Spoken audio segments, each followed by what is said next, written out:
नमस्कार मित्रों, स्वागत है आपके अपने YouTube चैनल पर। आज हम आप सभी को कंस वध लीला और कृष्ण का शंखनाद लीला के बारे में बताने और सुनाने जा रही हूँ। कंस ने लाख बचने की कोशिश की, लेकिन अंत में आकाशवाणी सच साबित हुई और कंस कृष्ण के हाथों मारा गया। ये शख्स जिन्हें हम कृष्ण के नाम से जानते हैं, आगे चलकर एक बहुआयामी व्यक्तित्व के स्वामी हुए।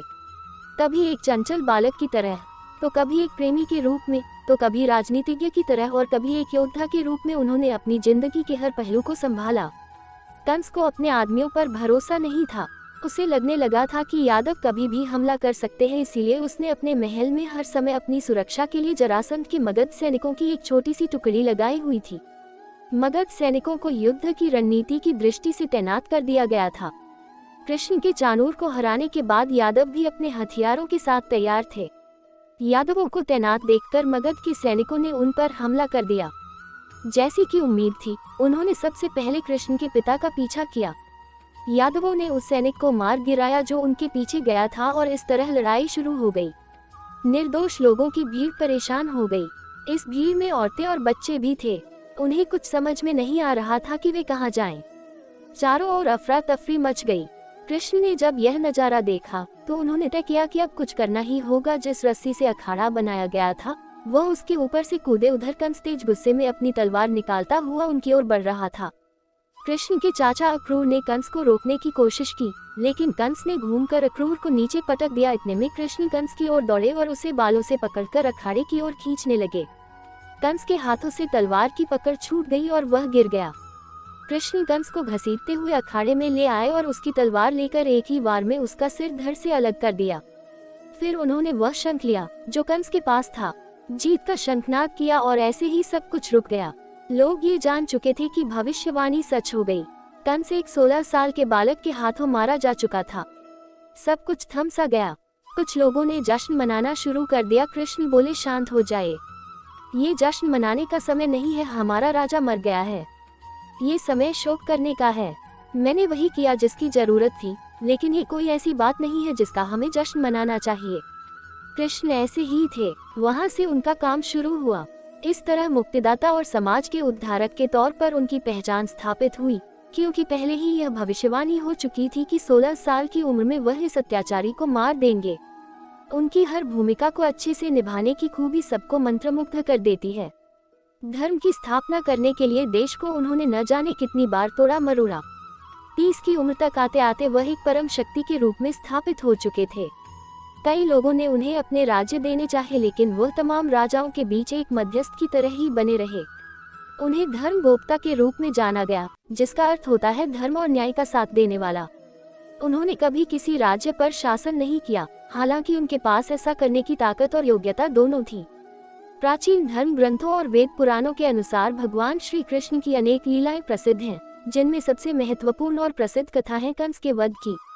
एक व्यंगकार के अनुसार मामा दो ही प्रकार के होते हैं, एक शकुनी मामा जो महाभारत काल में कौरवों और पांडवों के मामा थे, और दूसरे कंस मामा जो भगवान कृष्ण और बलराम जी के मामा थे। कंस के वध के बारे में तो जानकारी व्यापक रूप से फैली हुई है, परंतु उसका जन्म कहाँ और किन परिस्थितियों में हुआ, इसका जिक्र कम ही होता है। अतः कंस के जन्म, जीवन काल और उसके वध की संपूर्ण कथा निम्नानुसार हम आप सभी को बताने जा रही हूँ। महाभारत कंस वध की कहानी। माथुर क्षेत्र में एक मथुरा नगरी थी और वहाँ के राजा थे महाराज उग्रसेन, जो कि यदुवंशी राजा थे, और उसी समय विदर्भ देश के राजा थे महाराज सत्यकेतु। उनकी एक पुत्री थी जिसका नाम था पद्मावती। कहा जाता है कि पद्मावती एक सर्वगुण संपन्न कन्या थी। महाराज सत्यकेतु ने अपनी पुत्री पद्मावती का विवाह मथुरा नरेश उग्रसेन से करा दिया और महाराज उग्रसेन भी पद्मावती से बहुत प्रेम करने लगे, यहाँ तक कि वे पद्मावती के बिना भोजन तक ग्रहण नहीं करते थे।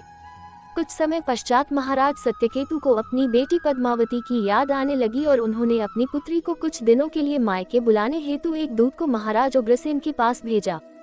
उस दूत ने महाराज उग्रसेन की कुशल क्षेम पूछी और फिर अपने महाराज सत्यकेतु की मनःस्थिति के बारे में महाराज उग्रसेन को बताया, और तब महाराज उग्रसेन ने उनकी इस प्रार्थना को स्वीकार करते हुए अपनी प्रिय पत्नी को अपने पिता के पास जाने हेतु सहमति प्रदान की और पद्मावती अपने पिता के घर चली आई।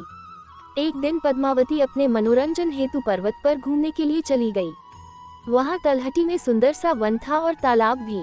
उस तालाब का नाम था सर्वतोभद्रा। पद्मावती उस वन और तालाब की सुंदरता को देखकर बहुत प्रसन्न हुई और तालाब में उतरकर पानी के साथ अटखेलियां करने लगी। उसी समय आकाश मार्ग से एक गोबिल नामक दैत्य निकला और उसकी नजर अटखेलियां करती हुई पद्मावती पर पड़ी और वो उस पर मुग्ध हो गया। गोबिल दैत्य के पास चमत्कारी शक्तियां थी। इनकी सहायता से उसने पद्मावती के बारे में पूरी जानकारी प्राप्त कर ली और यह भी जान लिया कि वह एक पतिव्रता स्त्री है। इसीलिए उसने अपना रूप बदलकर महाराज उग्रसेन का वेश धारण कर लिया। अब वह पर्वत पर बैठकर गीत गाने लगा और उस मधुर गीत को सुनकर रानी पद्मावती मुग्ध होकर उसकी दिशा में गई और महाराज उग्रसेन को देखकर अचंभित हो गई और उसने पूछा कि आप यहाँ कब आए। तब उस दैत्य गोबिल ने जवाब दिया कि वह अपनी पत्नी के बिना नहीं रह सकते। तब पद्मावती उस दैत्य के करीब पहुंची और प्रेम करते समय उसकी नजर उस दैत्य के शरीर पर बने एक निशान के ऊपर पड़ी, जो महाराज उग्रसेन के शरीर पर नहीं था। और तब उसने जब उससे पूछा तो पता चला कि वह एक दैत्य है। तब उस गोबिल दैत्य ने कहा कि उन दोनों के इस प्रकार मिलन से जो पुत्र जन्म लेगा वो तीनों लोकों में त्राही मचा देगा और लोग उसके अत्याचारों से बहुत दुखी होंगे। इस घटना के बाद जब पद्मावती अपने पिता के घर लौटी तो उन्होंने पूरी बात बताई। इसके बाद वे अपने पति महाराज उग्रसेन के पास लौट गई। धीरे धीरे पद्मावती का गर्भ बढ़ा और 10 वर्षों के लंबे गर्भधारण काल के पश्चात एक बालक का जन्म हुआ और ये बालक कंस था। महाभारत कंस का वध। कंस अपनी बहन देवकी से बहुत प्रेम करता था और उसने देवकी का विवाह महाराज वासुदेव से कराया और वो स्वयं अपनी बहन को विदा करके ससुराल छोड़ने जा रहा था। तभी आकाशवाणी हुई कि देवकी और वासुदेव का 8वां पुत्र ही कंस की मौत का कारण बनेगा। तब इस आकाशवाणी पर भरोसा करके कंस देवकी को ही मार डालना चाहता था। तब वासुदेव जी ने कंस को वचन दिया कि वे अपनी हर संतान के जन्म लेते ही उसे कंस को सौंप देंगे, परंतु वे देवकी की हत्या न करें।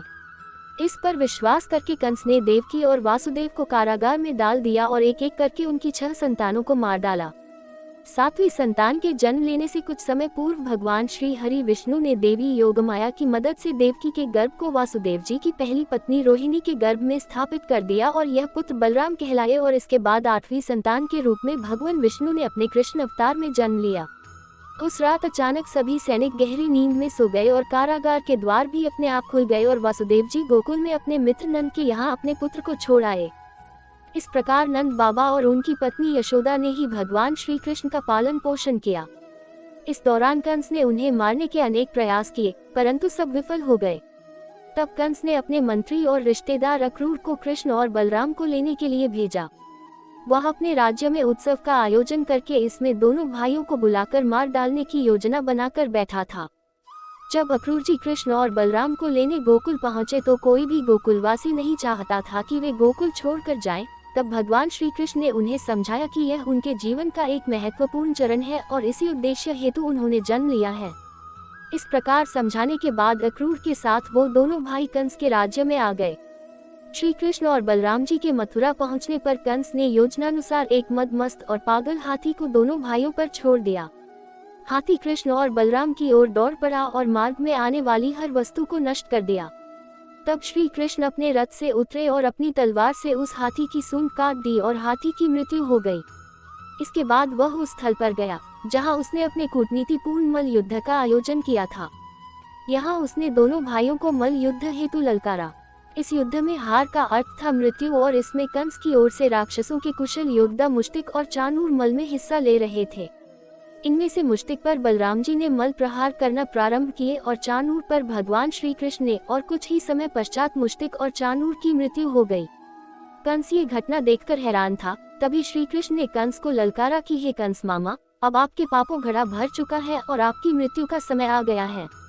ये सुनते ही वहां उपस्थित सभी लोगों ने चिल्लाना शुरू किया कि कंस को मार डालो, क्योंकि वे सभी कंस के अत्याचारों से दुखी थे। कंस वहां से अपनी जान बचाकर भागना चाहता था, परंतु वो ऐसा नहीं कर पाया। तब श्री कृष्ण ने उस पर प्रहार किए और उसे अपने अत्याचारों की याद दिलाने लगे कि कैसे उसने मासूम बच्चों की हत्याएं की, कृष्ण की माता देवकी और पिता वासुदेव जी को बंदी बनाकर रखा, उनकी संतानों की हत्या की, अपने स्वयं के पिता महाराज उग्रसेन को बंदी बनाया और स्वयं राजा बन बैठ जनता पर कैसे जुल्म किए और उनके साथ अन्याय किए। इसके बाद भगवान श्री कृष्ण ने अपने सुदर्शन चक्र से कंस के सर को धड़ से अलग कर दिया और उसका वध कर दिया। इस प्रकार भगवान श्री कृष्ण ने कंस के अन्यायों का दमन करते हुए उसका वध कर दिया। बोलो भगवान श्री कृष्ण की जय। ऐसी ही अन्य प्रेरणादायक हिंदी कहानी के लिए हमारे चैनल को सब्सक्राइब करें। वीडियो को अंत तक देखने के लिए धन्यवाद।